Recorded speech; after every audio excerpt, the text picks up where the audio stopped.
জাতীয় নির্বাচনে ১৫০ জনের মতো পর্যবেক্ষক আসবেন ইউরোপীয় ইউনিয়ন থেকে। দুপুরে আগারগাঁওয়ের নির্বাচন ভবনে সাংবাদিকদের এই তথ্য জানান ইসি সচিব আখতার আহমেদ। বান্ডেল থাকলে প্রতি সেনমানিতে টাকা বাঁচবে। বিকাশ সেনমানি বান্ডেল কিনে জিতুন প্রতি লেনদেনে। নির্বাচন ভবনে ইউরোপীয় ইউনিয়নের প্রতিনিধি দলের সঙ্গে বৈঠক শেষে নির্বাচন কমিশন সচিব আরও জানান, ভোট পর্যবেক্ষণের সুনির্দিষ্ট বিষয়াবলী নির্ধারণে ইউরোপীয় ইউনিয়নের সঙ্গে একটি সমঝোতা স্মারক সই করবে ইসি।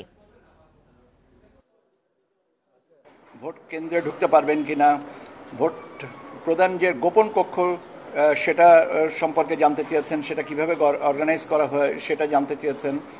তারপরে আপনার ভোট কাউন্টিং এর সময় থাকতে পারবেন কিনা, এই সমস্ত জিনিসগুলো করেছেন। এবং ওনারা মোটামুটিভাবে ওনারা আসতে চান শিডিউল ঘোষণার সময় থেকে। ওনারা আসবেন বিভিন্ন পর্যায়ে, সবাই যে একসাথে ১৫০ জন আসবেন তা না, বিভিন্ন পর্যায়ে ওনাদের প্রতিনিধি দল আসবেন। এবং